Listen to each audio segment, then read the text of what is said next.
Greetings and welcome to the latest edition of the Entheogenic Evolution Podcast. As always, I am your host, Martin, and I'm happy to have you with me today. For this week's episode, I've got, it's just a bouncing ball of fun. I've got Randolph Dible. And Randolph is a lecturer in philosophy at St. Joseph's University in New York and a philosophy doctoral student at the New School for Social Research. And he's just a random guy who shot me an email saying, dude, I'd love to have a conversation with you. And he told me a little bit about himself. And I thought, well, if we're going to have a conversation, we're going to record that sucker and we're going to put it on the podcast. So that's what you guys get here today.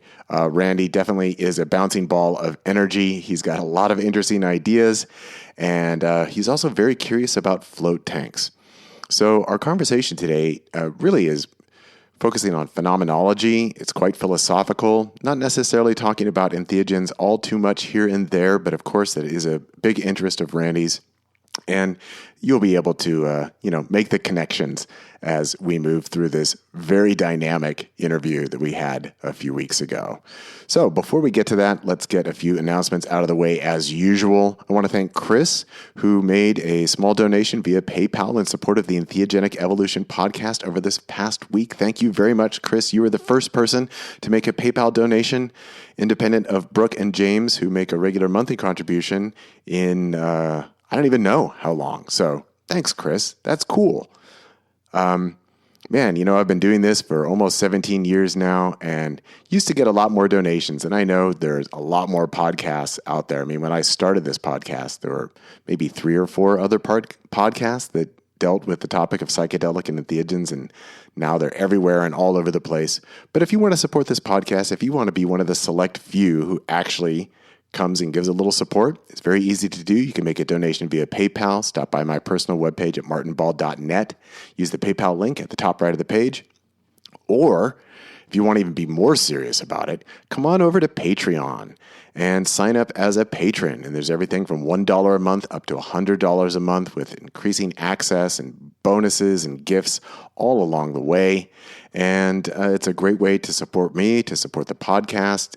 As I'm sure you are aware, I am a thoroughly independent agent in the field of psychedelic studies. I'm an independent publisher. I'm an independent author. I'm an independent podcaster. I'm an independent artist. I'm an independent musician. I'm an independent integration coach. I'm an independent instructor and mentor. And so what that basically comes down to is I am self-employed. And supporting me over at Patreon is a great way to help augment my monthly income and help me to do the work that you obviously are interested in because you're listening to this podcast. There's no obligation. You can change your level at any time. You can cancel at any time. But I invite you to stop by at patreon.com/MartinWBall and sign up at the level that you are comfortable with and that shows your level of enthusiasm and support for the work and perspective that I provide here on the podcast and through my books, works, and other et cetera, et cetera, et cetera. I just want to give a shout out and thanks to the organizers of the Psychedelic Institute's event Awakening 2024, which just happened over this past weekend down in Los Angeles. I flew down there, stayed at the absolutely most unsanitary and disgusting motel ever, the Highland Park Motel in Highland Park in Eagle Rock in Los Angeles.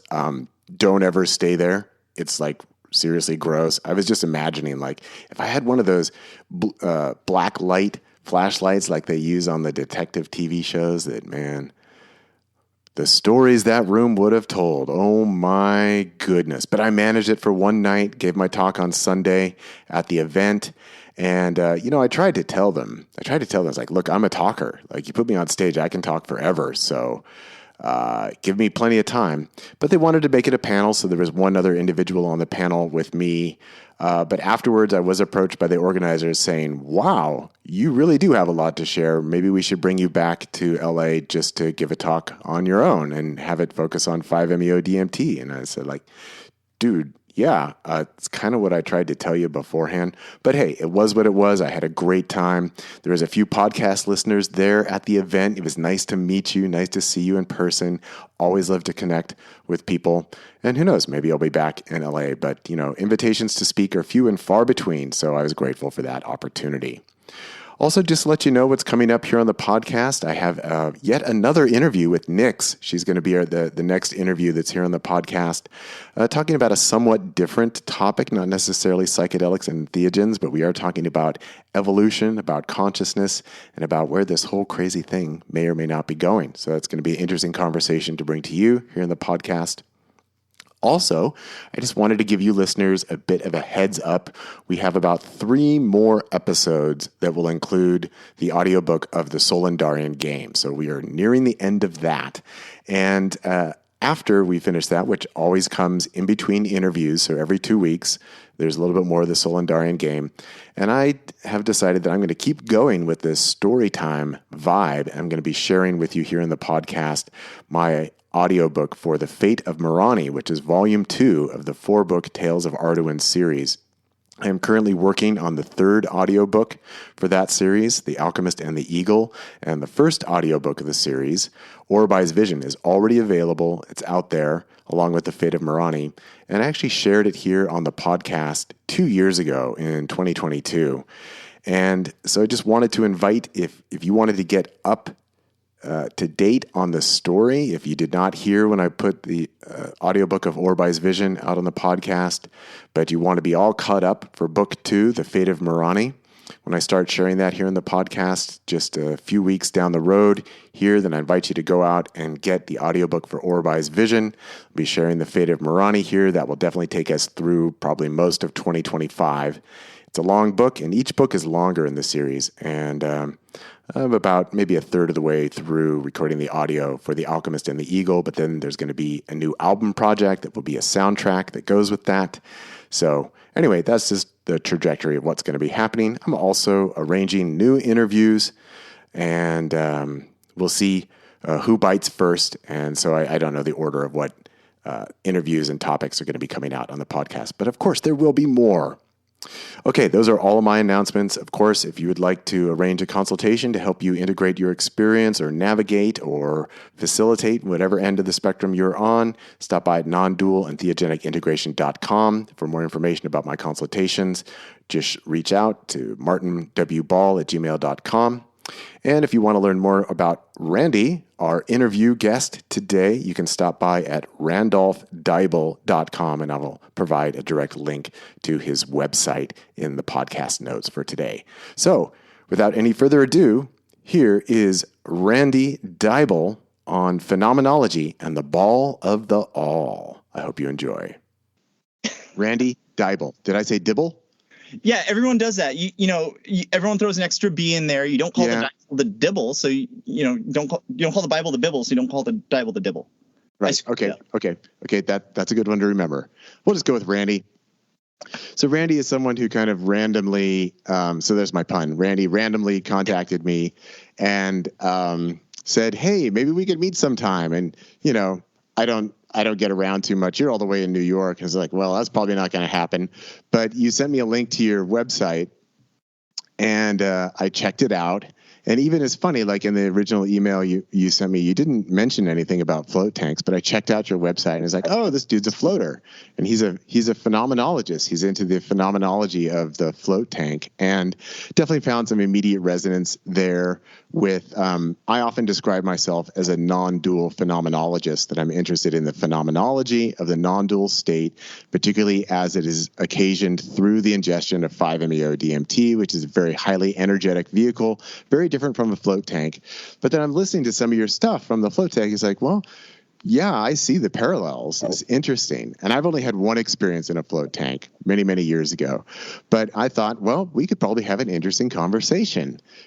So here we are to talk about floating, to talk about these altered states of consciousness and access to them and the phenomenology of it. So maybe, Randy, let's start with that, the idea of phenomenology. So I've said it now many times, phenomenology.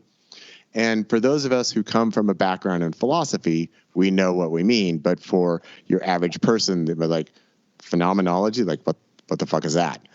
So let's start there. What is phenomenology, particularly from a Western philosophical perspective? Because I know that's your area. Yeah, cool. So I'm a PhD student at the New School for Social Research, and I'm an adjunct lecturer over here in my hometown of Patchogue, Long Island, at St. Joseph's University. And yeah, I'm trained in phenomenology. I study the work of Edmund Husserl, who was especially active in the very early part of the 1900s, and he had a bunch of really interesting students.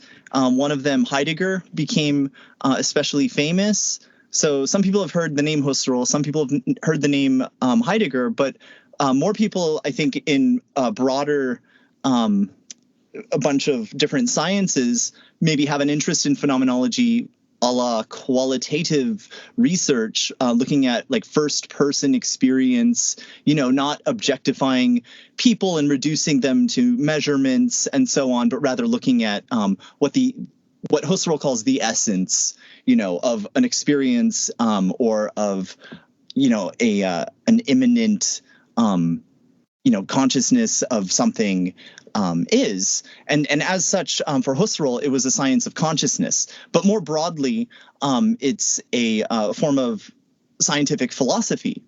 And what's interesting, even though this transforms with like Heidegger and Merleau-Ponty, Levinas, Sartre, et cetera, in the broader tradition of continental philosophy, it also can be seen as like going way back, not only to the beginnings of when the term itself, phenomenology, comes about around Immanuel Kant, and just before him, this guy Lambert, where it's the science of appearances, but rather Western philosophy since like the pre-Socratics and Plato and Aristotle has always been about, or at least one way of looking at it is what saves the phenomena, the phenomenal appearances of the cosmos and of our world, according to some kind of not measure or reductive kind of measurement in the usual sense, but rather these weird things called essences or ideas.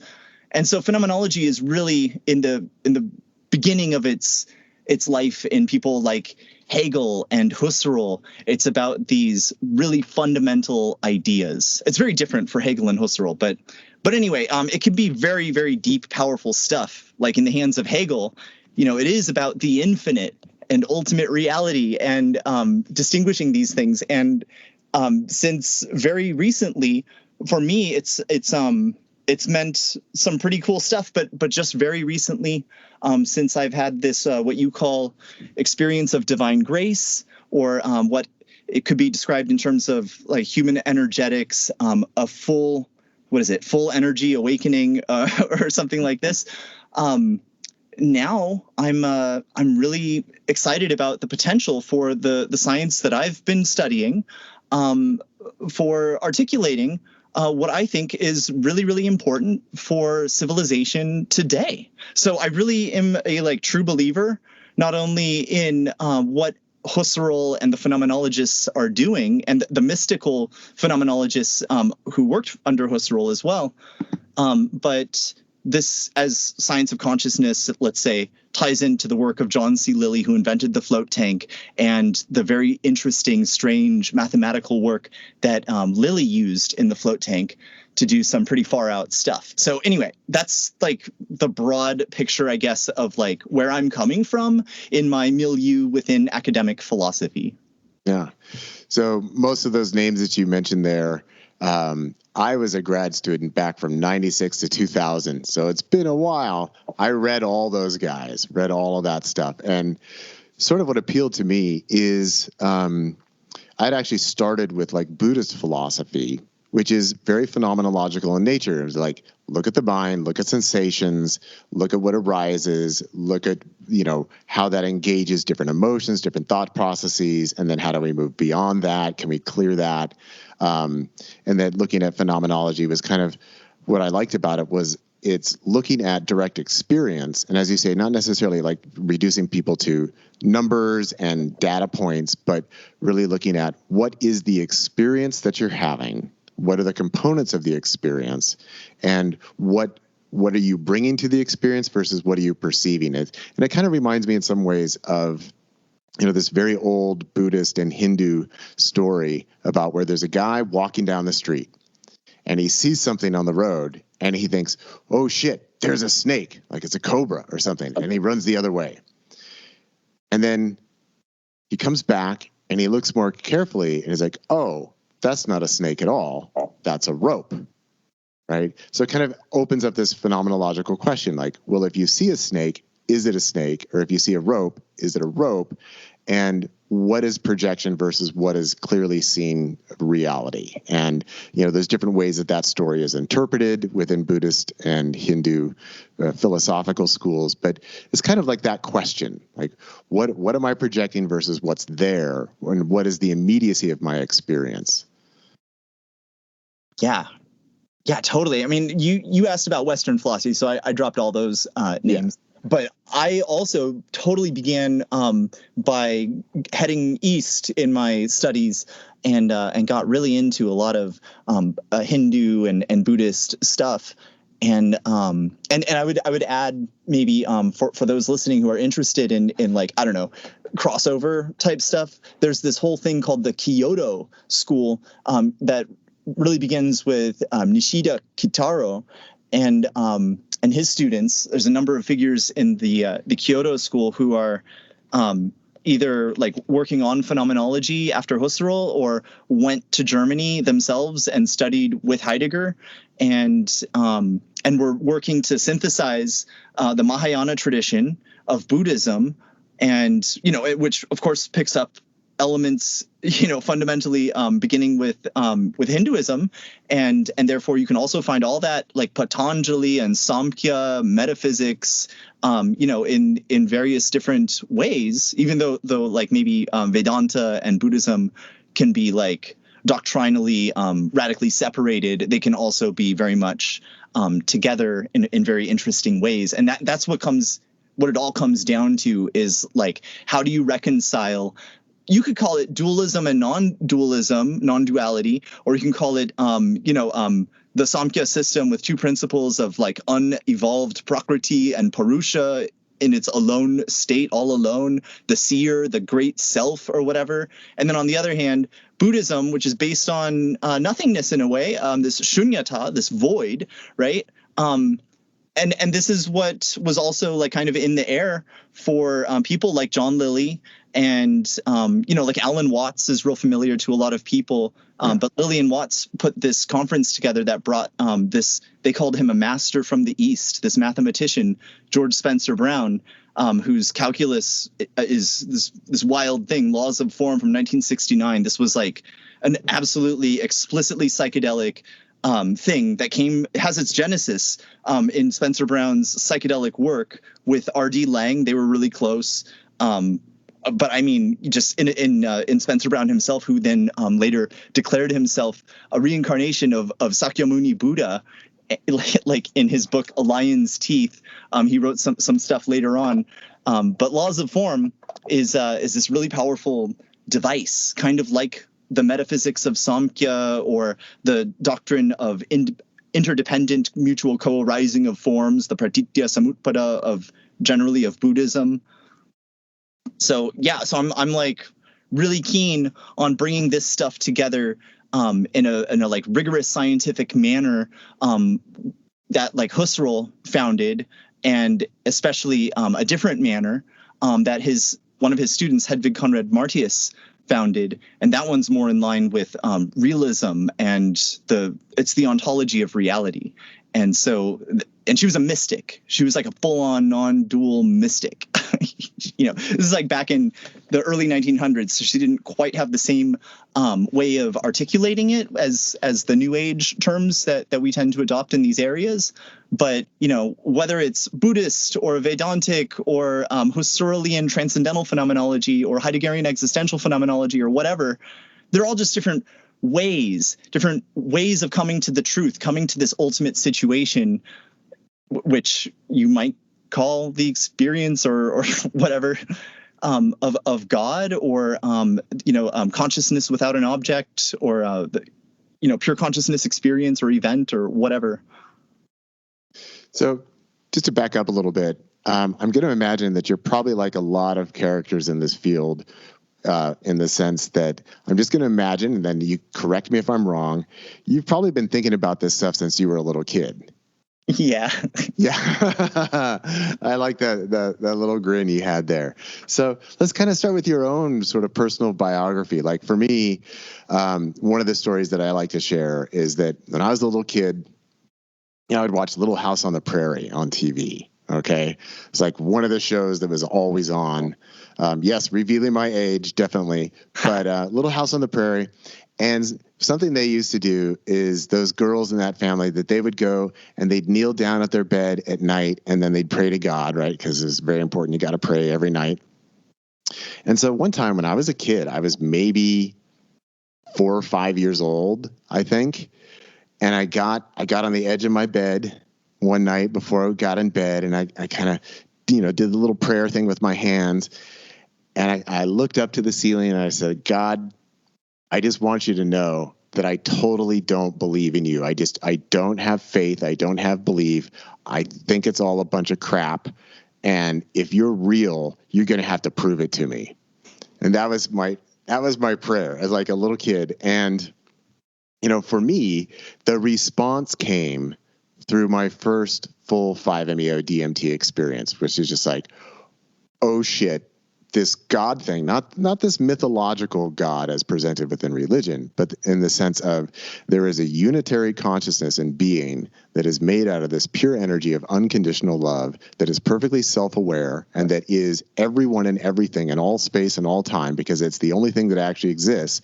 This is absolutely unquestionably real. And not only is it real, but it's what my true nature is. Not Martin, not the person, not the individual, but in terms of what makes me me, it's this thing, this beingness that exists. So for me, that was where my answer came. But let's get into your story of even as a child, like how are you contemplating these issues and like what was driving you? And obviously, led you on to, you're now getting your PhD, you're teaching philosophy at the university level. Let's hear a little bit of your story, Randy. Yeah. Thanks. Cool. I can totally tie it to certain fascinating moments, I think, because I think it's a cool story. I don't know, story of my life. Of course, it's cool to me, right? But I grew up in San Diego, which everyone agrees is cool. My parents are like hippies.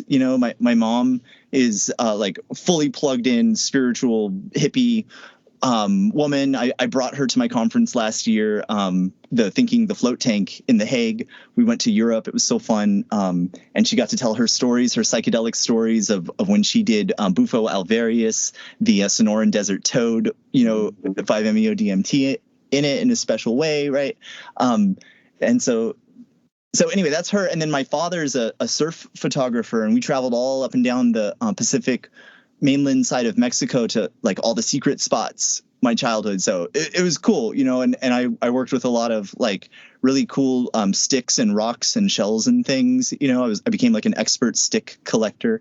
But growing up on the beaches in San Diego, my teenage years were pretty fun, and there was a lot of not only psychedelic like activity happening, but literature, and I dipped into the at like the head shops, Terence McKenna, and that led me to Alfred North Whitehead, process philosophy. I got really into process and reality at a dangerously young age, and Eastern philosophy, And this was all in San Diego before I was never like, my parents weren't college people, but some powerful cosmic experiences in that environment led me to this experience of the non-dual experience that you so beautifully, magically describe, that I actually got really obsessed, and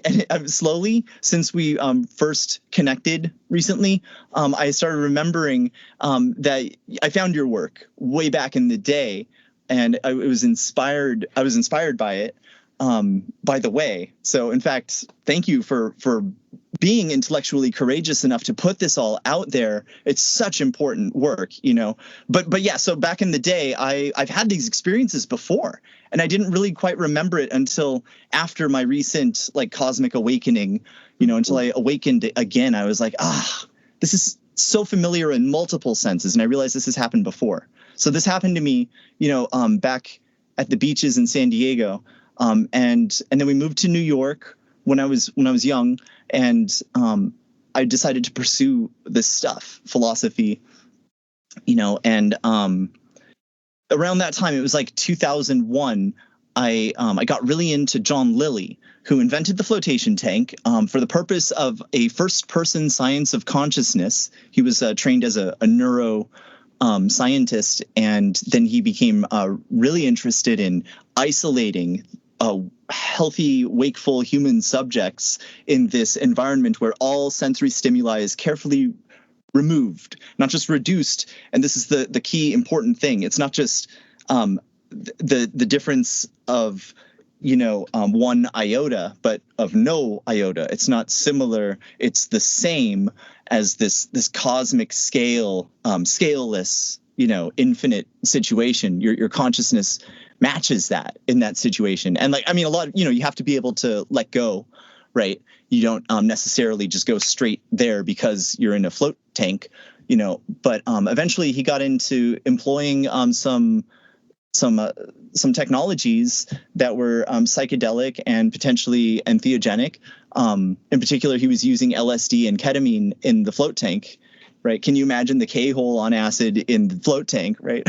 So before, like a couple of weeks ago, I too have experimented with not only bringing this kind of stuff into academic philosophy, in particular continental philosophy, which was new. You didn't find a lot of John Lilly and a lot of that.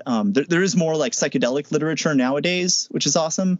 But back in like 2001, I was getting into John Lilly. I read all his books, and I got really into his use of this book, Laws of Form, from 1969 by George Spencer Brown in the flotation tank. Lilly said, as a guidebook into other universes. And when Lilly and Watts organized this Esalen conference in 1973 and brought Spencer Brown from England to like teach everyone, all the great intellectuals were there, like Gregory Bateson, Margaret Mead, etc., Heinz von Forster. Spencer Brown corrected Lilly. He said, no, it's a way of getting back to this one, which is kind of like reversing the phantasmagoric version of this, traveling into other universes, but rather like coming back to reality and giving it its super duper foundation in ultimate reality, and that's what I've always felt like, we should be doing. That's like the ultimate intellectual project, of taking ideas or the stuff of intellect, right, intelligence, and grounding it in real reality and ultimately real ultimate reality. So I called up Spencer Brown and we became fast friends. And years later, he became, I visited him. He passed away. He expired in 2015.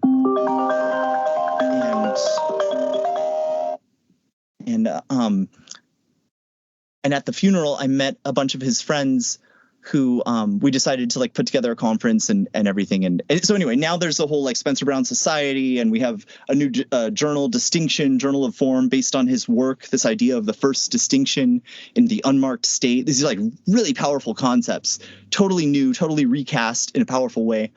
So that was like 2001, but then and he died in 2015. Okay, and my worldview changed in about 2001 when I first encountered Spencer Brown, and everything got reoriented according to this thing called the first distinction. Later on in like phenomenology, when I studied phenomenology, I realized the first distinction is a lot like the transcendental reduction of Husserl, but in a like recast in a mystical sort of way. So anyway, my paradigm went from being a normal person to being like this like like enlightened cult weirdo in like 2001, when I was like, oh my God, the first distinction, this is the center of everything, the origin point of all, and it's this ever present origin, and et cetera. And I realized a lot at this point.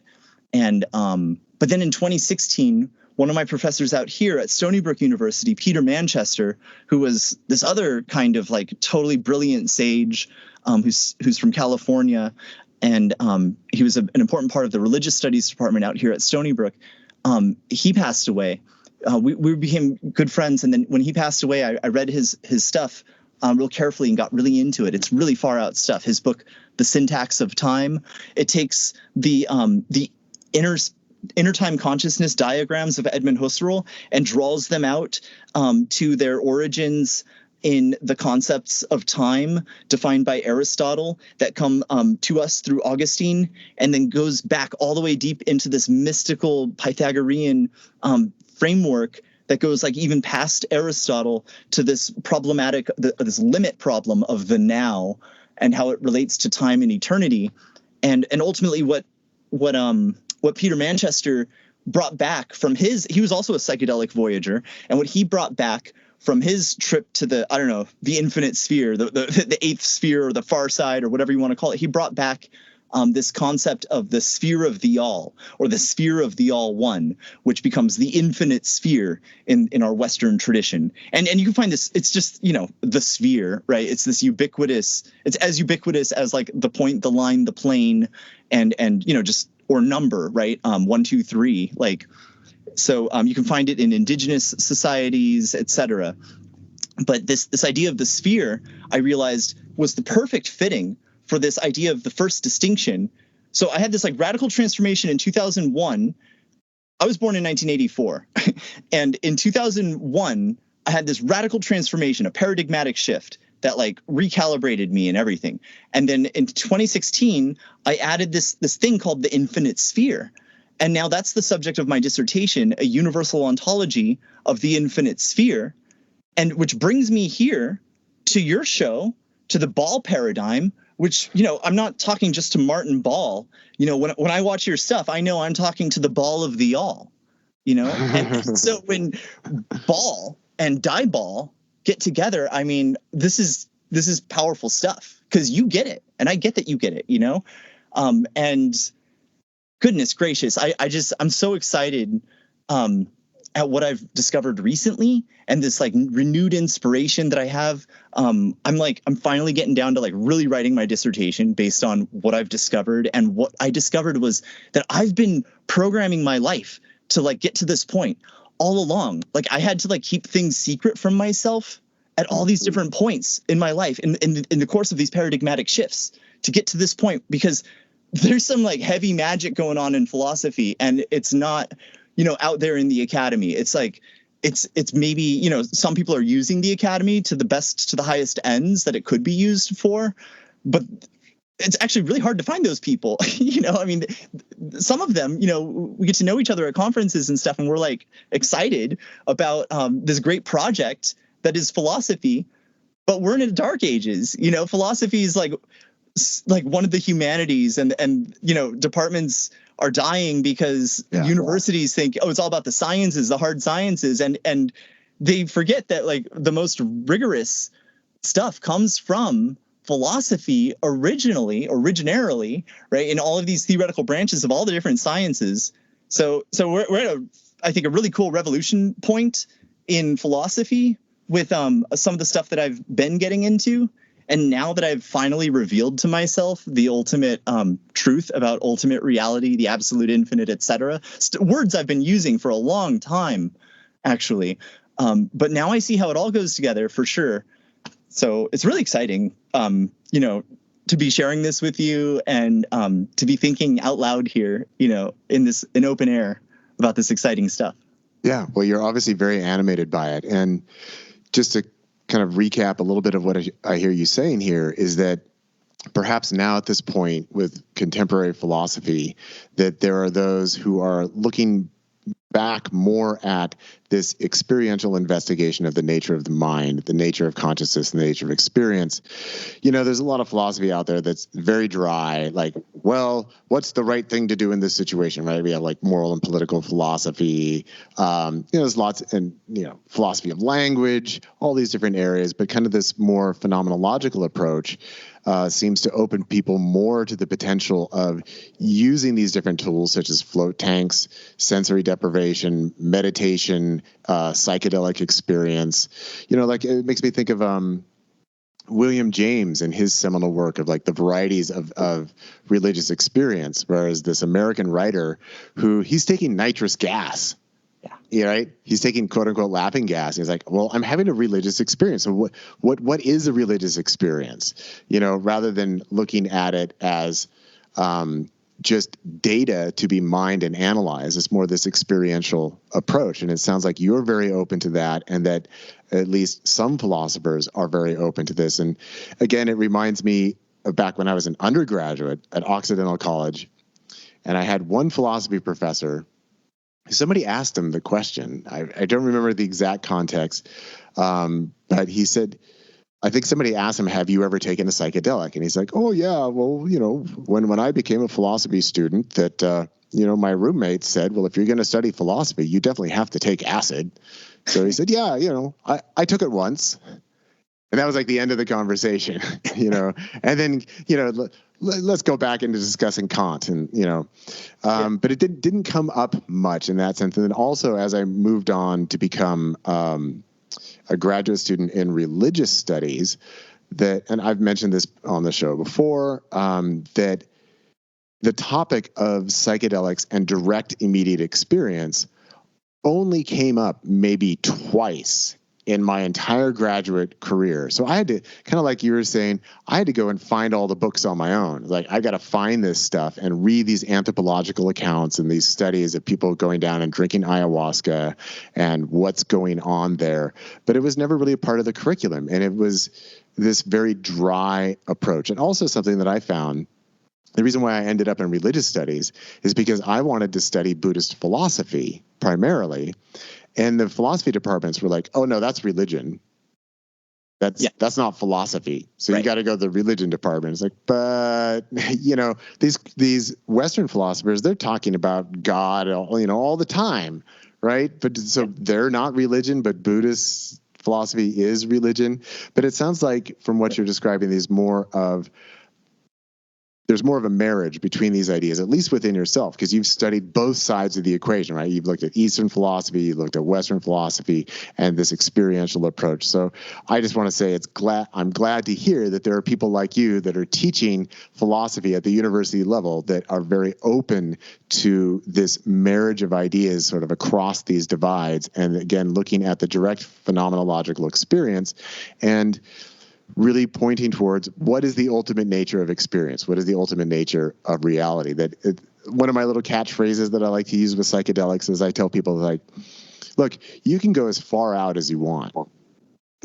Like there's these people right now doing this extended DMT state study, and they want to catalog all the different beings and all the different universes you could visit. And I said, look, you can go out for as long as you fucking want. You can just keep going, keep going, keep going. It's endless because it's the divine imagination. But my counter to that is there's only one way to the center of being, and that's by going within and then finding what is the ground of being within. And it sounds like that's part of the project that you're working on.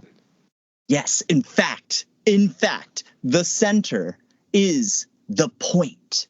And we live in a world where there seem to be infinitely many infinitesimal points everywhere, and you just have this pre-given array of like solid, equally like points of reference everywhere, and then parts of it get filled up with a world, right? And there's all these different possibilities within that pre-given framework, but what is a pre-given framework, So what I work on, what I've been working on actually for a while, I've known this for a little while, is there's only one point. There's one point, and it can be deployed in every different context.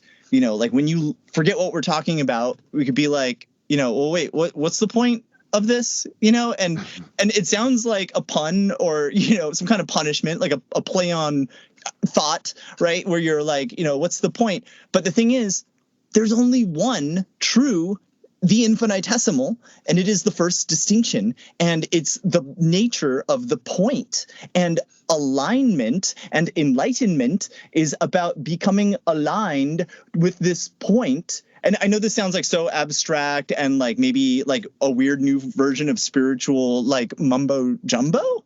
Okay. And I'm like, I'm like open to all the different spiritual articulations of the divine fantasy that everyone wants to use, because they're all heuristic devices. Even like the memories I form of my life, my narrative, it's real, it's true, it's a functional illusion or whatever. I'm not going to like do anything dangerous, because I want to, thrive.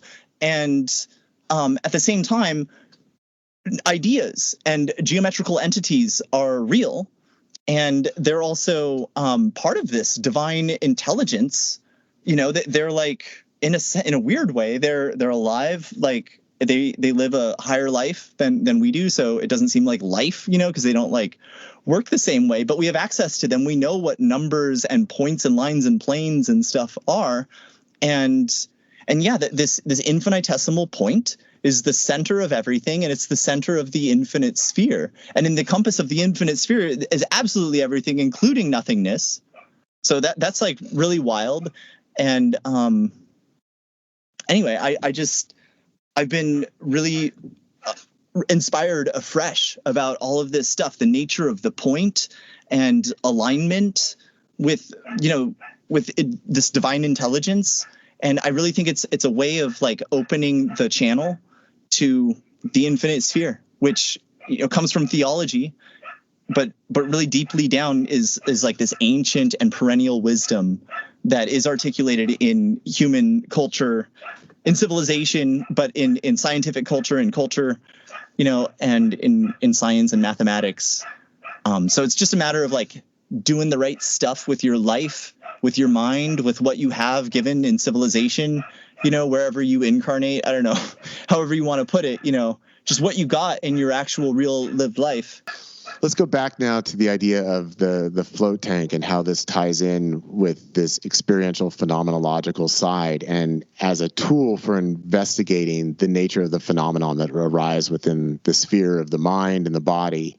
And so I'd mentioned that I was listening to a previous interview with you, and like the first time I had ever heard of a float tank was the movie Altered States, right? And again, I'm going to reveal my age. I went to Blockbuster Video and I rented this, like, oh, this looks kind of interesting. I brought it home. And this is before I had really come out to my dad about my true interests. And my dad sees the movie and he's like, oh, that movie's filled with a bunch of drugs. You know that, right? And I was like, oh, no, really? It just looked interesting because it's about, the nature of consciousness and the nature of the mind. So that was my first introduction to the float tank idea. And we've seen it show up in a few different places in culture, like you had mentioned in the interview, with Eleven in Stranger Things. She had to go into the sensory deprivation tank. Also, have you ever seen the show Legion? A little bit. Okay. It's a really weird show.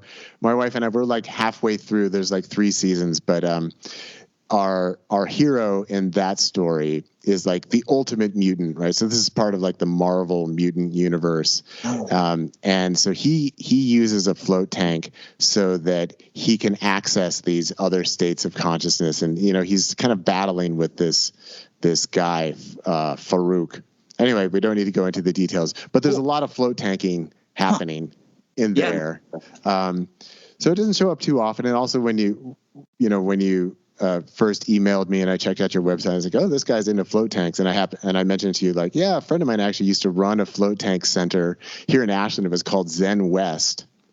And I got a chance to go float once, I think. And it was about an hour-long experience, enjoyable. But what stood out more, I never got to experience this myself, but the friend who run the float tank, he and another friend would get together after hours, and they would serve each other DMT while in the float tank and then do their thing. And I never got to experience that. I'm sure that would have been quite interesting. But then I saw you like put on a whole conference about float tanks, and I said, well, I didn't even know that float tanks were such a big deal.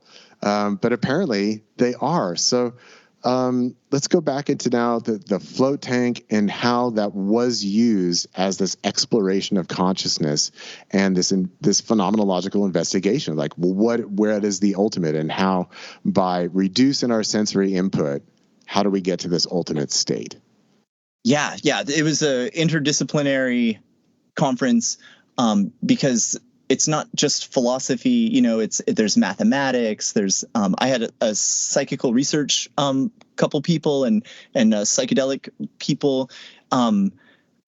What's interesting is, unfortunately, and I'm hoping the landscape is changing. But back in the 60s, in the 70s, you could say it was like the scientific use that people were putting psychedelics to, and there was like really new science, cutting edge stuff, and not just science, but generally like speculation happening, in the humanities or whatever. But then now in today's world, which, we're going through what some are calling like a psychedelic renaissance, we're like, we're there's a lot of like battling against the whole, making it illegal and the whole war on drugs. So people are finding their like way in, getting the foot in the door for psychedelic research to return via therapeutic use, which is also great, for people, who need that.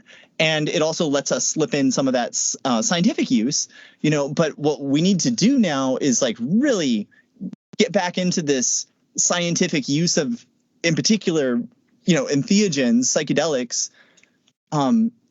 So, I mean, that's like how I like want to distinguish like what was happening back then versus now 50 years later, the way it is. Like, I'm really hoping we can embrace this powerful, like you've said, Hubble telescope, a rocket ship to the moon, kind of technological power, a power of the self, a technology of the self, as perhaps Michel Foucault would call it, especially given that he also tripped around in California with some other philosophers. Yeah. So, I mean, this technology of the self, or what broadly in other traditions is also called like spiritual science, like in anthroposophy, a spiritual technology, this needs to be employed. And I mean, the idea of like technology, as like on the software side, the programming or metaprogramming, as John Lilly called it, of your human biocomputer, or, this stuff is just simply philosophy, or rather like metaphysical ontological philosophy, or really like high magic, not like magic to the ends of like, hexing someone or making them fall in love with you or something. Like, those are great like powers and stuff where you can apply this psychotechnology, as like Feuerstein might have called this, right? Yoga, the psychotechnology, applying samadhi, to like the tip of your nose for extrasensory smell is something that like Patanjali talks about, or applying it to the appearance of stars in the sky for knowledge of astronomical, science. These are all the applications of this powerful thing called samadhi, and not just like all these other like forms of meditation, but the like, really tapping into this non-dual state is what is accomplished in finally the highest level of samadhi, which is called asam prajnata samadhi. Like all the other samprajnata samadhis, there's like savikara samprajnata samadhi, nirvikara samprajnata samadhi, etc. There's all these different like levels of samadhi that Patanjali lays out, but the last one is called asam prajnata samadhi. Asam prajnata samadhi. But in any case, the point is, if we can be technical like that and clarify that like that's the kind of samadhi we want, that's the real like technological point. Which brings us back to the point, the nature of this very strange thing that's the ubiquitous, simple idea of the point, or a point, but its real authentic truth is the point, like kind of like the Platonic ideal of what a point would be, but it's weird. It's utterly bizarre. And, ordinary mortal people, even my own mortal aspect, right, can't quite appreciate this divine entity, the point, or the one, right? You hear, the New Age loves this idea of one, right? I've heard you mention this, right? Like, yeah. People loved the lip service of, all is one. Like, yeah, but you can sense once you've had this non-dual experience when people are being authentic, and they like really felt that, and that was like the truest expression that they could say, and I think part of it isn't just having these experiences, but training, in religious studies, in philosophy, in the humanities, and the sciences, and just absolutely everything, bringing it all together and bringing it in harmony with the divine imagination, which is actually the truth of the imagination, and the truth of intelligence is divine intelligence, So, these ideas are out there. There's all these resources, civilization, culture, the whole intellectual history of not just humans, but everything, is just full of techniques, methods, tools, devices of all sorts. And they're not just for breaking nuts, Yeah. Well, I really love this emphasis on getting to that fundamental nature. I mean, that is the message that I've been promoting in my own work ever since it first happened to me in 2008. It's like, this is the point. This is the point of why to do this work. This is the ultimate truth that gets revealed here. And that's where, kind of jumping on what you said before, I'm all in support of like therapeutic approaches of using psychedelics. I think it can definitely help people. But what I see that mostly doing is kind of reorganizing bits of the ego and kind of fragments of the self and bringing them into greater harmony or relationship that maybe brings some relief for people. But can we go all the way beyond that? And this is where I've wanted to see more philosophers, more scientists, more theologians, anybody who claims to speak for God or for ultimate truth. Like, have you gotten to the point yet where like this is actually real? And as you were saying, that there is a lot of people who wants to talk about, all is one, let's just be in harmony with each other. But I see a lot of it as just kind of parroting of these beliefs and desires. Like, yeah, I really want it to all be one, so I'm coming from that place, versus for someone who's had the experience, it's like, no, this is just obvious. When you get there, this is obvious. I mean, you don't even need to have like fluffy feel-good feelings about it, because actually for some people it's kind of horrifying. Like, oh my God, what do you mean? It's really all one, like, really? And that means it's me too? Like, what the fuck? Not everybody's happy about that.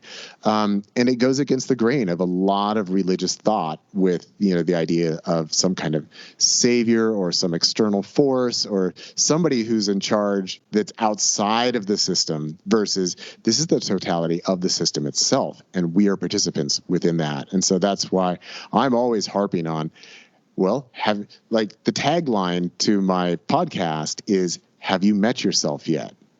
And that's exactly what I mean. Like, have you really met yourself yet? I had a listener once who, he said that, like, I kept thinking about, like, what do you even mean by that? But then he had an experience with the Bufo, and he wrote me, he's like, dude, I get it. Yes, I met myself, and oh shit, like, whoa, that's not what I was expecting. So that's just me kind of reaffirming some of the things you said there. But let's direct back then to the float tank and how this. Because again, probably a lot of people listening, they haven't probably had a chance to experience a float tank. So what happens phenomenologically in a float tank that perhaps gives an entry point to this infinite sphere of being that is just this infinitesimal infinite point? Yeah, well, so like, first of all, the infinite sphere is just the beyondness. Okay, it is as it comes from this ancient. It's purportedly coming from Hermes Trismegistus, the great Hermetic legendary figure of the Hermetic magical theurgical tradition, but it appears in the second proposition of the Book of the 24 Philosophers, an opus propositionum of 24 propositions. It's number 2. God is an infinite sphere whose center is everywhere and periphery is nowhere. Yeah. And this allows for, of course, infinitely many points absolutely everywhere.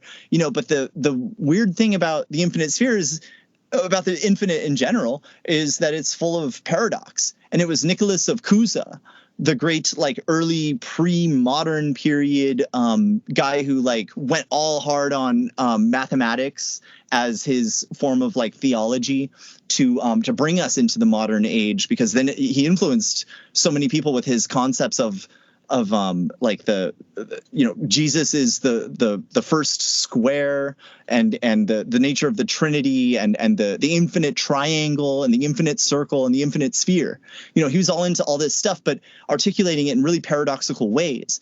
And then if you look over to like Mahayana Buddhism or the Kyoto school with Kitaro Nishida, I mean, Nishida actually brings Nicholas of Cusa together with the idea in Mahayana that the world is the identity of absolute contradictions, right? The opposite poles of the infinite sphere. Every point is these antipodal points, and enantiodromia, of things that, like the Hegelian dialectic or the Jungian dialectic of how process becomes. It involves these opposites, the alpha and the omega, the arche kai telos, the as above so below, all this stuff.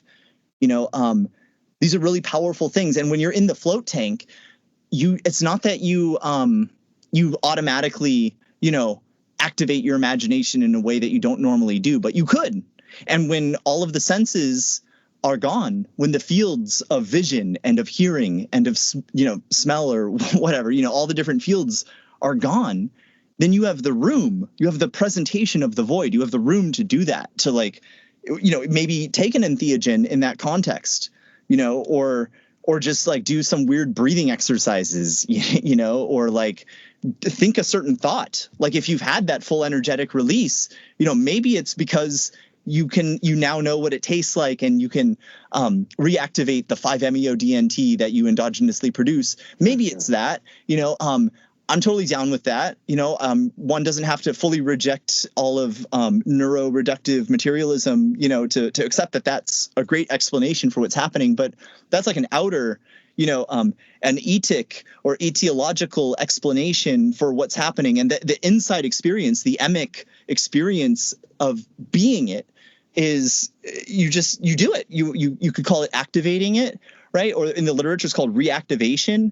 I mean, it happened to me like 3 nights ago. I reached liberation in a dream, which was weird, And like, can you imagine? Like, I was dreaming, so I was like, I'm me, my human mortal self. But then I go to bed and I have a dream, so it's like a play within a play, but within that play, I reach liberation, and I remember doing it again in that dream, and then the next night.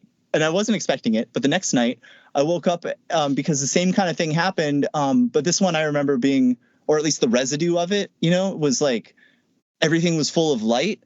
And I woke up, I told my wife, it happened again. Everything was full of light, So maybe like my brain just like at that point in my REM cycle, or I don't know how you want to explain it, but you can imagine in the float tank, that's like an ultimate meditation situation. I mean, most people don't like have a rigorous like meditation practice. Some do, and after a full energetic release, you have a taste for it, and you can just do it all the time. I mean, for me, it happens like when I'm commuting and I'm like playing my Led Zeppelin, it's blasting and I'm feeling great, because I know the truth now. And it's like ecstatic dance, I think it's called in the literature.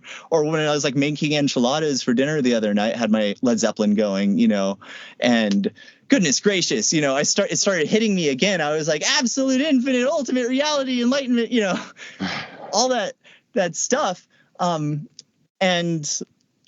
yeah, so in the float tank, you're in a really bizarre situation, like for your body physiologically and psychophysiologically, So, I mean, just imagine, right? Like the potential of that kind of technology. It's like the more powerful, up-to-date, modern equivalent of well, there are ancient traditions of floating in the Red Sea and the Dead Sea because they're heavily salinated, so you're very buoyant in those situations. And so there are traditions that come from there. Maybe that big influential one, Christianity, is all because of the salt levels of the Red Sea and the whole Essene tradition that Jesus was a part of, or maybe because of like those kind of like yoga, getting the foundations with the asanas and pranayama real good, gives you psychophysiologically like this profound technology of just sitting. And this becomes your kind of like float tank situation, or maybe maybe like living in the midst of everything is really important too. And maybe we should bring it to integration, because I think, you emphasize integration so much. And before I had this experience, I was like, yeah, integration. Yeah. Just, a way of making another few $100 for these folks who made it their livelihood, which is great. I want to support them. So yeah, that sounds good. But now I realize integration is, you could say, spiritual, in the sense of like, it's my overall life thing, from birth to probably to death. It's like making this experience, awakening to it, not just in the present moment, that's powerful stuff too, but like having like memories of the future. I mean, when you go into that state, right, it's fully like eschatological, it's like the end, but it's like, congratulations, you won the race, the ultimate Olympics of the universe, and you're the gold medalist. Congratulations. What are you going to do? You're going to like have a good life, and you have a good life. So it's therapeutic in the sense of like, you just really dig all the good stuff and all the feeling good. And whenever you feel good, you start to wake up to that more in this deep sense of like the Buddha awakening for the first time, or once in 1,000 years, or however you want to put it, and so the float tank, yeah, that's a powerful psychotechnology, just like what you call entheogenic technology, and I think the entheogen is the real deal, and we have to bring that together with the float tank and just all the stuff, philosophy, whatever we do. If you're a lawyer, your practice, whatever.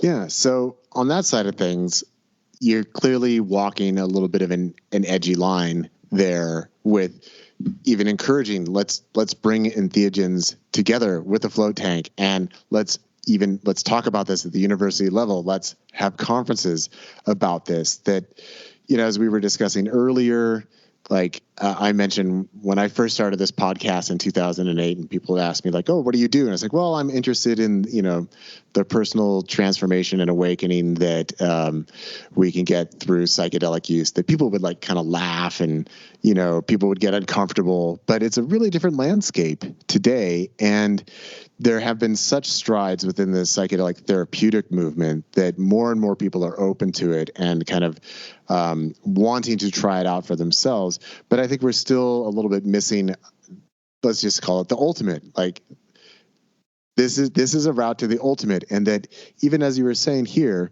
it actually does transform your life. It is therapeutic in that sense. But I would refer to it as the non-dual experience is reality therapy. Yeah. That this is about what's really going on here and how am I participating in it, and not just am I overcoming my hangups, am I resolving my trauma, am I letting go of my anger, or whatever it may be, but actually moving into a state of I am now centered in the reality of what reality is, because I've directly had this experience and it is meaningful to me and liberating for me. So I consider that to be a specialized approach from psychedelics. And that bringing these together, and now you're working on your PhD dissertation,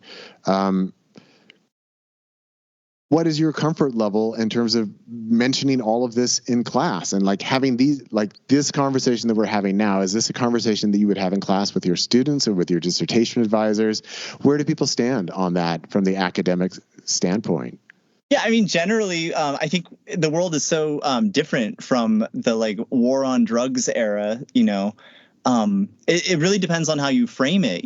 Are you being gross about it, or are you being cool, and like everyone's down if you're cool, pretty much. I mean, if someone comes out to get you, if you got like someone out to get you, like an enemy, like a real enemy, like, in a spiritual tradition, like you got to fix your yamas and your niyamas before you can like really embark, because you got to be careful, right? Like you don't want to be messing up, your life and other people's lives.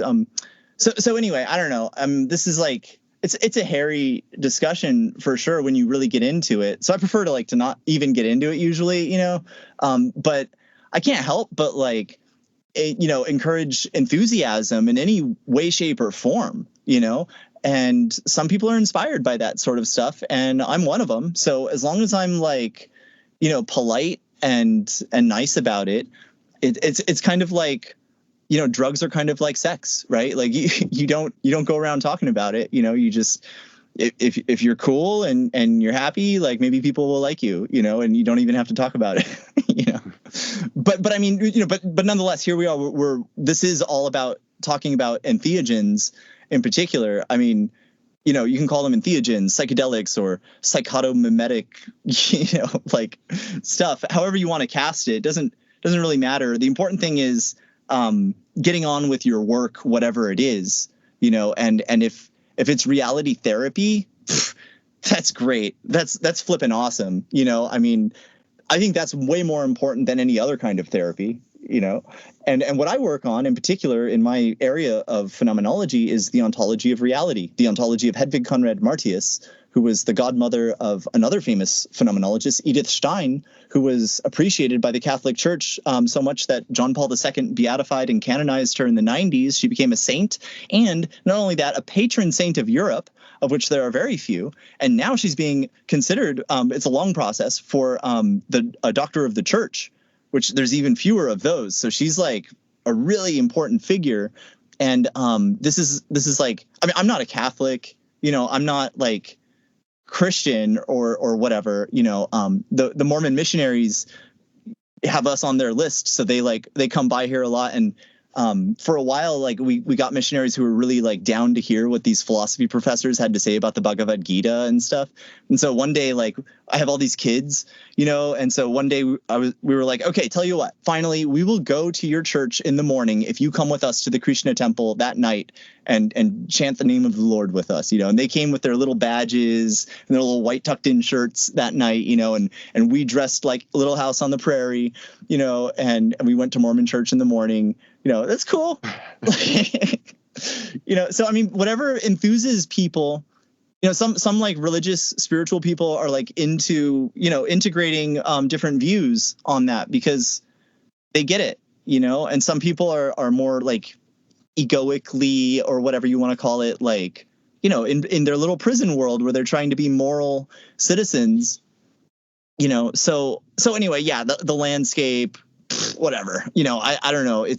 I hope and pray for better, but the important thing, what brings us here today, right, is the nature of the infinite and I think what it can offer science and technology, let's say, right? But I mean, like high magic and philosophy, really. And I think reality therapy is a great analog to what I'm doing in Conrad Martius's ontology of reality, which to her, the goal of the ontology of reality leads to what she calls universal ontology, or the ontology of absolutely everything. Schlechten alles. She has all these ways of putting it. Absolutely everything. And that includes dreams, fantasized objects, impossible objects like square circles, and numbers, and real reality like the body and the world. And she was like a full-on Christian mystic about it. So she's just like about the biggest map of consciousness, but of reality, not just like transcendental phenomenological inner immanent consciousness, but absolutely everything and all of possible realities, even like concrete solid realities and other dimensions that we cannot access right now. Yeah. So just a little sidetrack here, but you mentioned like the Mormon missionaries coming to your place, and the last time I got anybody knocking on my door, this was years ago now, and I was actually kind of excited about it. But, these missionaries, I think they were Jehovah's Witnesses or something like that. And they're like, we've got the Watchtower here. We'd like to talk to you about it. And I said, okay, before you start, I just want you to know I have my PhD in religious studies. Okay. So there's probably not a lot that you can convince me of, but if you want to have a conversation, I'm open to it.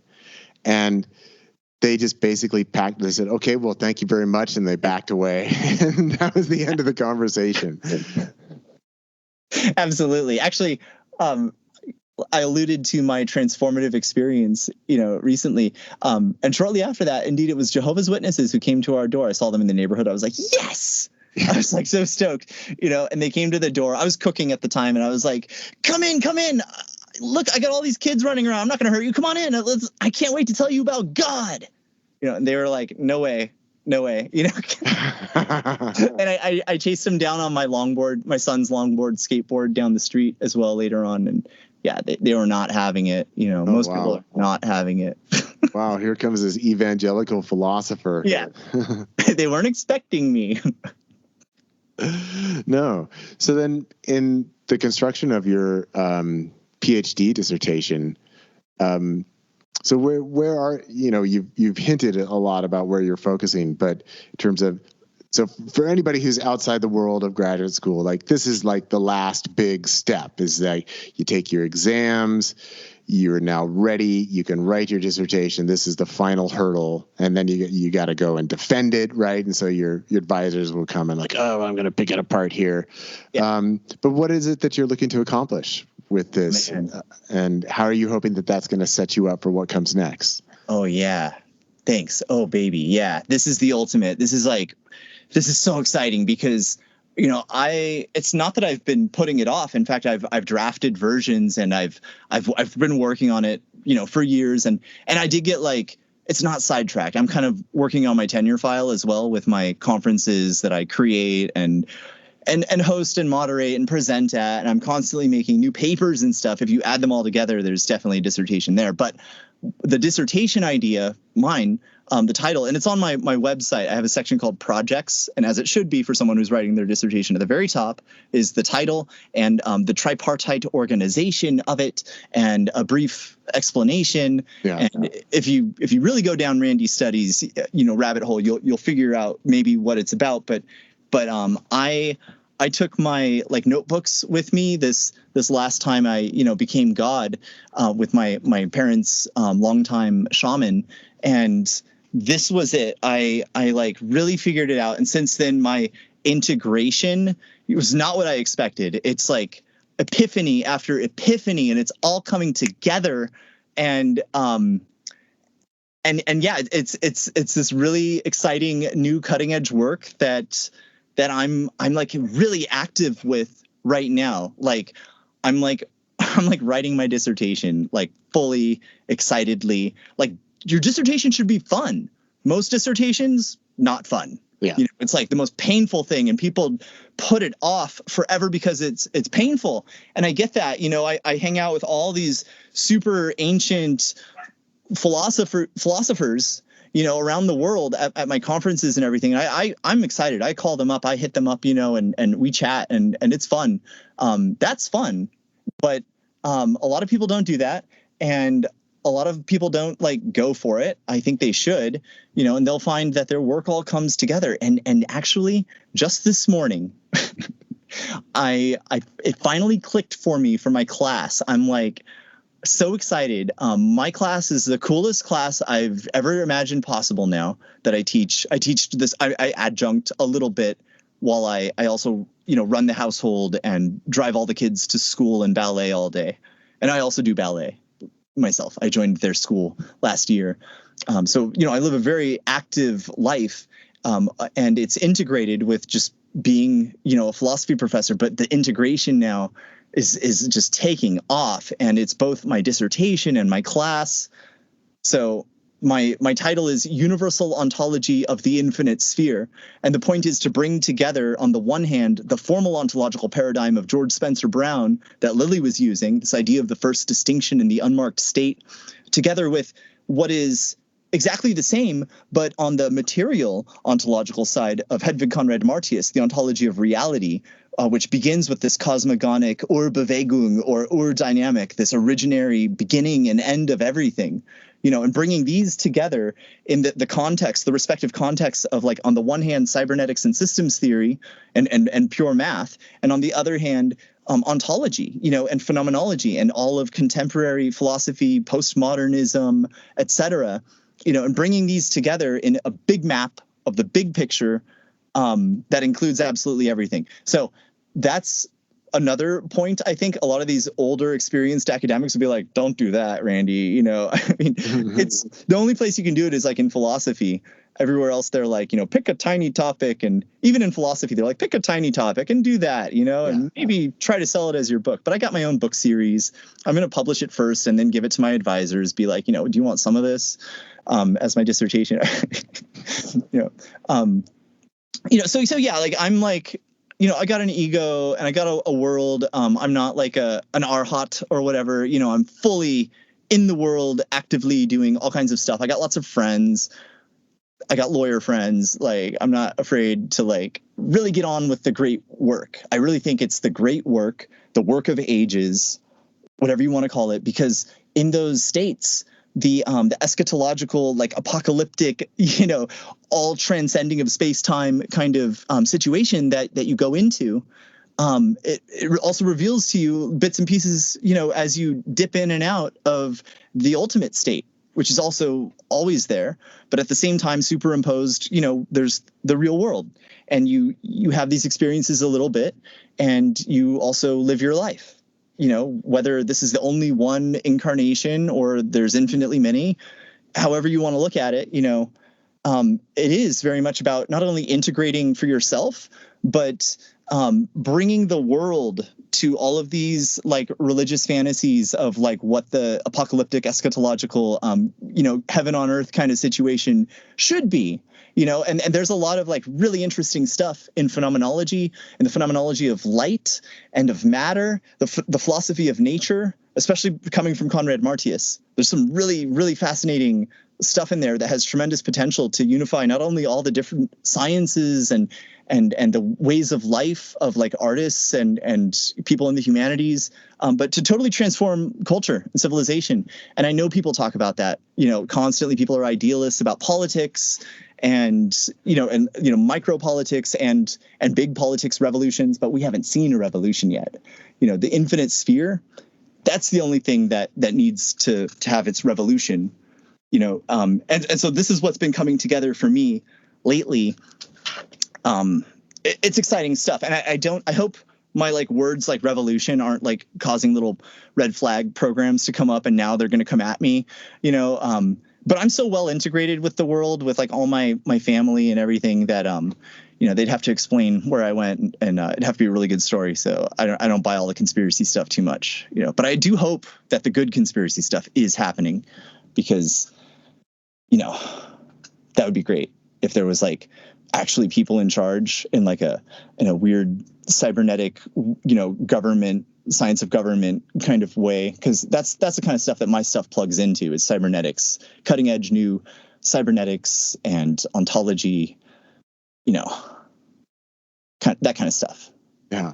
So I'm going to ask you to explain that a little bit more, but it sounds like you are hopeful that maybe in a sense that there's the potential for a new renaissance or revolution within philosophy and the sciences as well, to rather than let's just measure, let's just objectify everything, but more moving into this experiential mode of investigation and looking at what does that reveal about the nature of the self, the nature of reality. And it sounds like you're finding that within the philosophical circles in which you orbit, that there's more openness to this kind of approach. Going back to my philosophy professor, who said, yeah, I tried acid once and like that was it. That maybe we're reaching a point where people within these professions are actually more open to, let's take an experiential phenomenological approach. And that means that we have to personally be involved with it, whether that means we're experimenting with ketamine or DMT or doing a float tank or doing meditation, whatever it may be.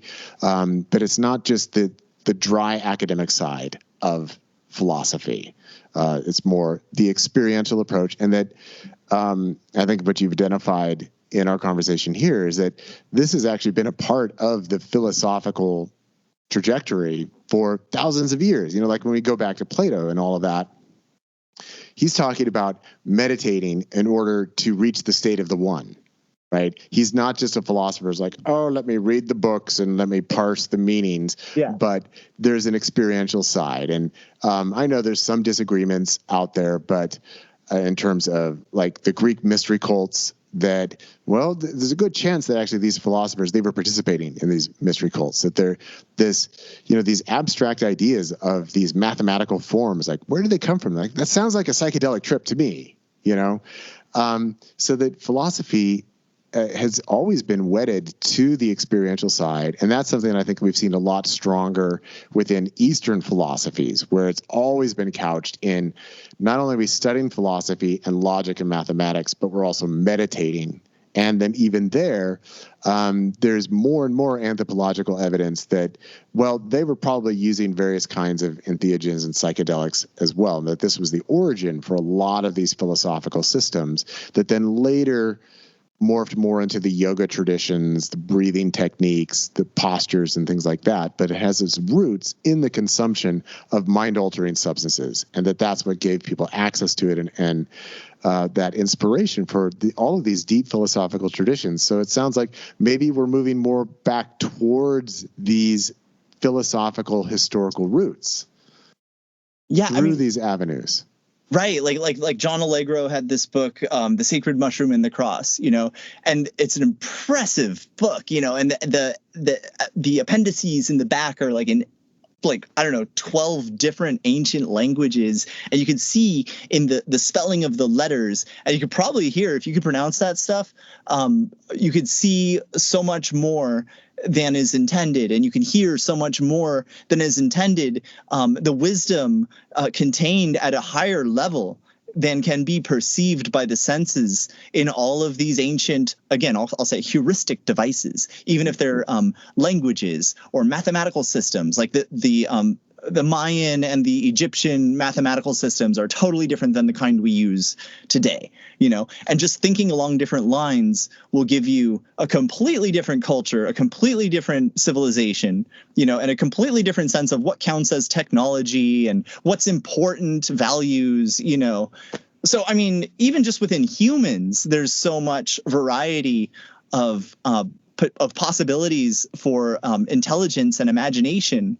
And we're moving into some really interesting areas with intelligence and with imagination, and I really think that this entheogenic experience is the ultimate thing. And if you drop like a little droplet of that into today's pond, people are going to find what they need in a lot of interesting different ways that we cannot anticipate. And so like for my personal experience, and I'm hoping this is happening with other people as well, I'm hopeful that the world will change because of some people having entheogenic experiences. But I also think that it's not just about these substances. It's not just the sacred mushroom and the cross, it's about what that thing gives you access to. And that's what, even if it's dry and there's no mushrooms in your world, or which is not the case, right? I mean, the tryptamines and et cetera, they're absolutely everywhere. But it's just innate like imagination and the possibility of a more advanced imagination, a more advanced intelligence, and it might be really less. Not more advanced, but like more deeper foundation. So there's so much for us to learn if you just change your orientation from plants and animals. John Lilly was really into the dolphins, right? And this is why he became a founding member of the Search for Extraterrestrial Intelligence. And in the early days, they called themselves the Order of the Golden Dolphin, because Lilly was what it was all about. They wanted to know if we could learn from dolphins, then if there are aliens, we can definitely learn from them. So he was there with Carl Sagan and Frank Drake and et cetera. So like there has been like government interest in this sort of stuff. With like government shutdowns and stuff, there's no more like cool like Cold War funding for dark programs, or maybe there is in other cool ways. Who knows? But there's a lot of interesting places where on the one hand, like systems theory and cybernetics plugs in to sciences of life and cognition, and in phenomenology too, which I'm trying to bring attention to. Anna Teresa Temeniecka, Transcendental Phenomenology, in her hands is a phenomenology of life. This is exciting stuff. And on the other hand, there's we do live in a very like secular world. Nietzsche declared God is dead. There is death of God theology, very powerful stuff. And this whole like postmodern landscape in philosophy, there's also tremendous power in that, which is very different from like Kant and the Enlightenment and then the Romantics. but there's a new possibility as well for romanticism and for God to return again in a kind of New Age way, like early New Age, like the Golden Dawn is coming. So that's kind of like actually the spirit of my dissertation is to like bring back God in the sense of not like a dude, right, but as the self. In this entheogenic way, but also as this heuristic device of the infinite sphere. Because to me, this is the ultimate way of realigning the paradigm. It's actually the ball paradigm, man. It's the great ball of the all. You lose your marbles, loss of reference, and you find the great ball of the all. The sphere of the all one, the infinite sphere, and the relation between Peros and Apeiron, between the center and the periphery of the infinite sphere. This is the powerful thing. And you see, I'm saying all this stuff without having to say that it's 5-MeO-DMT, like, yes, it is, but okay, but or it's a cosmic dose of acid or whatever. I mean, I don't know where I had my experience back in the day, but something transformed me, way back in my childhood in San Diego and the cool psychedelic beach world, down there. So that when I had this recent like reconversion moment, I was like, oh man. Oh, yeah, I remember this. This is why I went into philosophy in the first place and how I programmed it all out and decided to, encounter all these things in my life, and like taking the reins, like the responsibility for encountering things that I didn't anticipate. That's nothing else but, whatever you want to call it, like programming, supra self meta programming or divine intervention or whatever, and so this is part of like my, I don't know, spiritual path or whatever of my life, you just call it my life, about, seeing this thing through in my lifetime. I think I can take the reins on what I have to contribute, which is a lot. And I think everyone can appreciate that about themselves as well. If we access this part of ourselves where we're enthusiastic, we're passionate, we can see it through whatever we do, whatever our contribution to the great work or whatever, which again is a heuristic device, right? All of these things are just useful props for the imagination. They're like, the idea of a ladder you can climb through to the highest ideas or the deepest ideas, however you want to put it. So I think that's where we're at. That's like what I'm about in my teaching, in my life, and in my dissertation.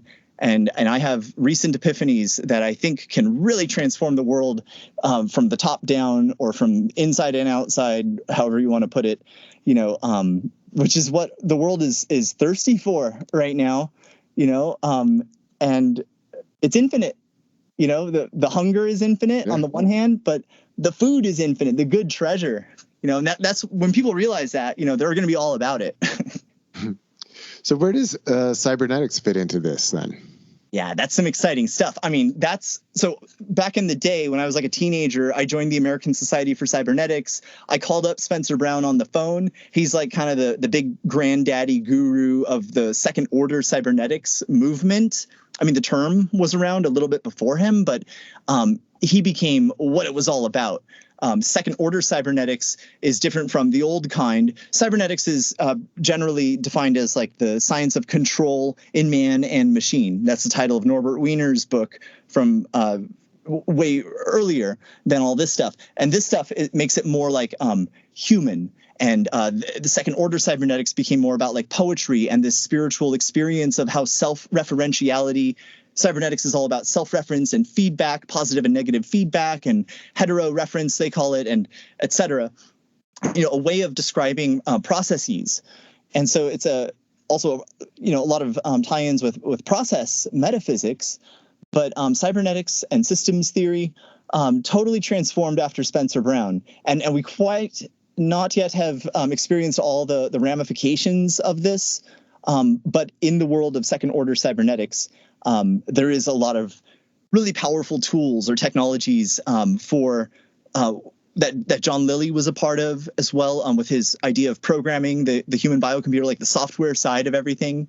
Like another kind of like a float tank is like in the Matrix. People are in their pods. So like our world is programmed out like that. You could say it's a cognitive construct, right? But again, I'm not I'm trying not to be like reductive about it, because it's the overwhelming overflowingness. Everything is like void based, and that's what laws of form is a void based mathematical calculus. So all these weird kinds of concepts that I'm throwing around, I'm trying to like paint a picture of what cybernetics is, but my own insight comes down to an ancient word for cybernetics. Cyberneticians know it comes from like Heraclitus, and the word for steersmanship. He says like the logos, or and he says like thunderbolt controls all, and the word Kubernetes is there, and there's some lectures between Eugen Fink and Heidegger about this stuff too, and they're flipping deep. Powerful stuff, concepts that they're working with here.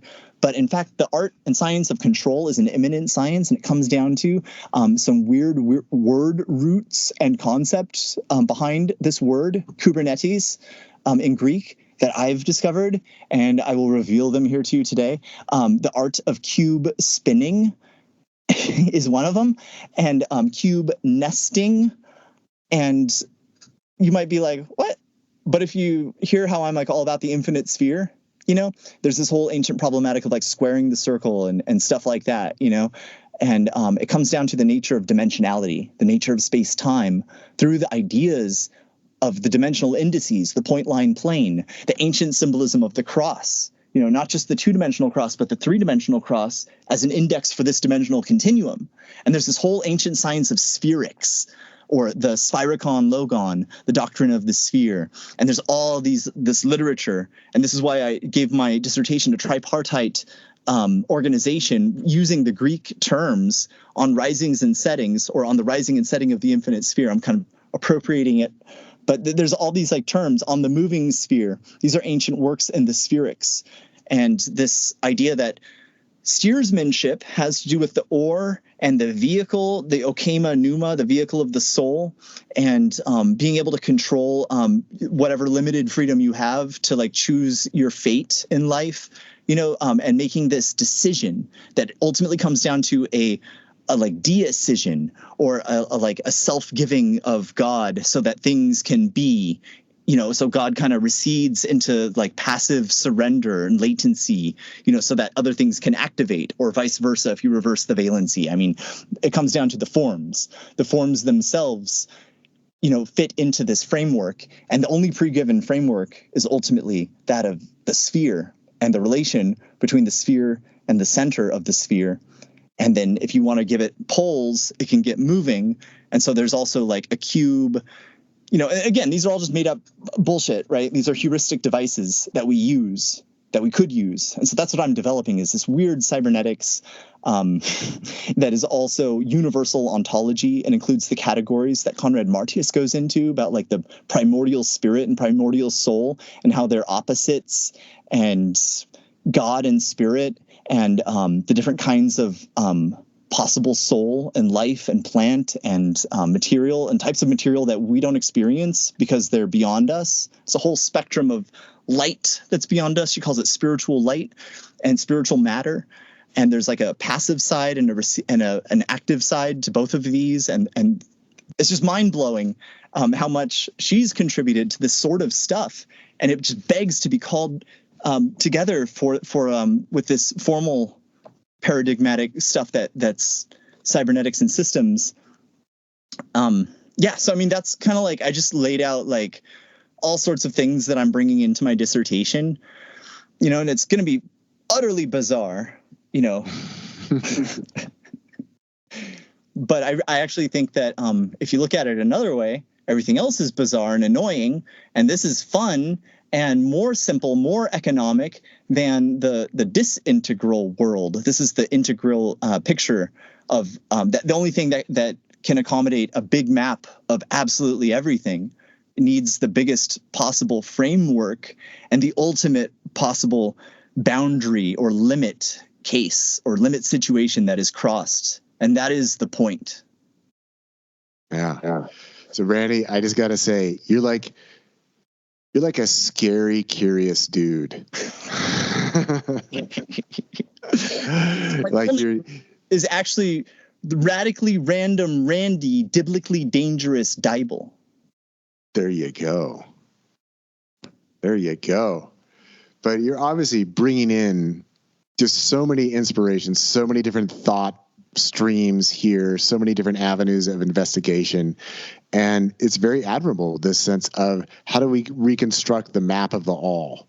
And what are the tools that we're using? As you say, many of them are heuristic, meaning they're not absolute, but they're ways of thinking about it, ways of discussing it, ways of conceptualizing that we are conceptual beings. Like, we need to use concepts in order to communicate anything, because I mean, the non-dual side of things is just yes, yes. Right? That's about all that there is.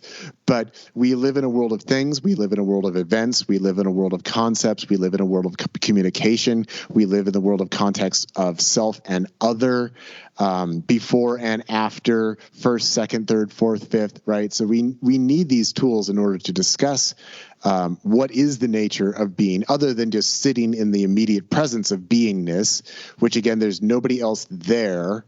So there's no one to talk to about any of this stuff because it's just the totality.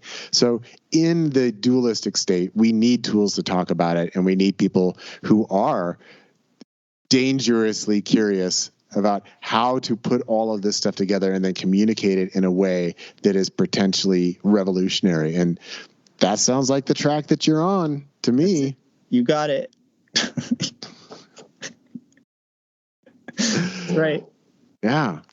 Wow. So, Randy, we've been going at it for a while here, but just tell us a little bit about the conference that you put on, and are you planning on doing more with, this whole float tank approach, the phenomenological approach? Where are you on sort of that side of things? Yeah, the story there is when Spencer Brown died in 2016. His friends and I, we met and we formed this society. So it's the Laws of Form Society. Well, it's the Spencer Brown Society. We've since become quite formal with the Constitution and everything. And the Laws of Form conferences, the first one that we had was in 2019 at the University of Liverpool, and it was called the Unmarked State Laws of Form 50th Anniversary Conference. 50th anniversary of Laws of Form coming out in 1969, and then we've had another one of those, just after the pandemic in 22, we had one at Liverpool, and then we just had our third iteration of it at Liverpool in 2024. And now officially the next one for that, the Laws of Form conference series, will be at Cambridge, where Spencer Brown taught and where he reached enlightenment at a very precise moment and place. So that's an exciting conference, okay? And I do that with a group of friends. And there was a spin-off conference. There's this amazing institution in The Hague called West End Hague, a contemporary art museum. And they describe themselves as like philosopher artists, in particular, proto-Derridean grammatologists, pre-Derridean grammatologists, who are really interested in markings, in graphics, in design, in what Laws of Form is. One of the faces of it is in about being markedness, semiotics, etc. And so they've always been devoted to pursuing this stuff and bringing it to the world. So they've sent their team of videographers and editors and just wonderful people, these artist philosophers, to Liverpool. And when I had an idea to have a 50th anniversary of the Esalen Institute conference that Lillian Watts put on to bring Spencer Brown to the States, to California in 1973, they found funding. And they were like, come to The Hague and we will give you your conference, thinking the float tank. And I know no one at home can see this stuff, but they gave us these cool graphics. It's on my website. They recorded it. Everything that happened at the Laws of Form conferences is all recorded on YouTube. It's on the websites as well, thinking the float tank.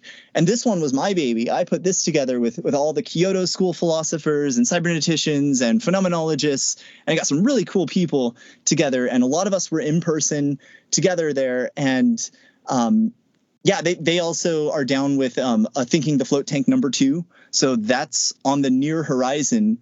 And I got, actually, while we were talking, the guy in charge of the museum there texted me back about my new epiphanies. So we'll see what he has to say. But yeah, there's going to be a Thinking the Float Tank #2. the Laws of Form 22 conference, after that, we produced a big old book called Laws of Form, a 50th Anniversary with World Scientific. And we realized we could be making journals and a book series. So that's what I work on now. I'm the editor for the book series, and we have a journal, Distinction Journal of Form, coming out. The book series is called Marked States. And we got a couple books so far, and a few more on the near horizon, and we haven't even really started. So I've just been jumping the gun on some of that. So lots of really exciting activity in this area of stuff, So I really encourage people doing psychedelic research, consciousness studies, et cetera, to come and think. We're an international think tank, and I am a true believer. I think we can make this happen. I am officially enlightened, according to George Spencer Brown. I'm a member of his elite group called the Tarati, which means to cross, those who have crossed to the far shore. He calls me a sentinel in his Tarati. And that was already in the early 2000s. And now I'm completely fully enlightened. I get it absolutely now all the time. I dipped in before, and so I'm a true believer. I'm affirmative about all this stuff. Absolutely. Because it all comes from this originary positivity, this primary affirmation of the yes, and just the overwhelming overflowingness of the absolute infinite. And so that's what we're dishing out to the world. I had all my keynotes at the Thinking the Float Tank, talking about the infinite sphere, so we're really forging the area of research, a new field, for this stuff, so that so we can open the channel. This is an invitation, for sure, the aliens and angels and stuff, but also for God, or whatever you want to call that, true thing, universal cosmic energy, intelligence, whatever, to touch our lives, and not just individually, but do therapy on our disgusting, awful civilization, and just encourage all the beautiful, glorious parts that are enthusiastic and passionate, and help them break on through to the other pockets of beautiful light that our human civilization has to offer, and just bring it all together. And this is integration. This is my integration work personally, but as you can see, I'm reaching out. I reached out to you, the great ball of the all, and just bringing it all in. This is a paradigmatic revolution, and it's going to physically manifest as well, politically, materially. It's very exciting stuff. Yeah. Well, Randy, thank you so much for kind of opening me to this whole world of what's going on in philosophy. That, I was formerly teaching religious studies at Southern Oregon University. My classes were just electives. We didn't have a religious studies department, and so I was teaching, but I wasn't actively involved in the academic world, and I really haven't been since 2000. I completed my PhD, so it's just very fascinating to hear of all of this work, and really appreciate that you're bringing to all of this, and kind of opening up this world of there's some really radical stuff going on here, and it's exciting to hear about it. And I didn't know about any of this until I get this random email from this dude Randolph. Was like, well, he seems excited about something. Let's see what he's about. So it's just been a pleasure to kind of give you the space to share all of this, and to, I know the audience can't see you, but you're very enthusiastic. I can, guarantee them that for being able to see you here on video, you're very enthusiastic about all of this. And, not to sound too hippie, but hey man, I like your energy around this. Yeah. So it's been great. There's been a great conversation. It's been very interesting to hear about all of this. And, again, it's been a while since I've been in graduate school, but it's nice to hear these references to all these philosophers. I read all those guys, but that was a long time ago. And to hear these very exciting developments that are happening, and sort of that potential for something really new arising. And so I definitely wish you the best with these conferences. I wish you the best with your dissertation. And I'm just glad that you reached out and we got a chance to, let you riff on all of this stuff here, because it's exciting. Yeah, and I reached out and we're touching, but this is the beginning. We are merging, man. I'm looking forward to this is the beginning of some cool stuff I really want to share with you, and through you, you know, you're an important node in this world of knowing that is unfolding, and it's just my honor, to be on here and to work with you. This is good work we're doing, Awesome. Well, I appreciate you saying that. So let's just let the audience know where they can find you. Is Randolph Dible, correct? Yeah. RandolphDible.com. And you can watch some videos from Thinking the Float Tank. You've got lots here on your website. And again, you got your dissertation up here. And you even have Greek written on here. Like, come on, what are we supposed to do with that? I know, what a jerk. But ancient Greek, what the hell? Yeah, but it's been awesome. I really appreciate your time. Is there anything that we haven't hit that you want to leave as your parting shot here on our interview here on the Entheogenic Evolution? Oh goodness gracious! I honestly, I prepared so flippin' much, like in my notes, written and typed, and in just my own my love for this work that we're doing, that I couldn't possibly squeeze in anything. So if I excited anyone, I hope that they reach out and come through me like I did with you. Get in touch, whatever. Awesome. All right, well, let's just wrap it up with a wow. Oh yeah. Oh yeah. Yeah. Cool. All right, Randy, thanks so much for your time today. Absolute pleasure.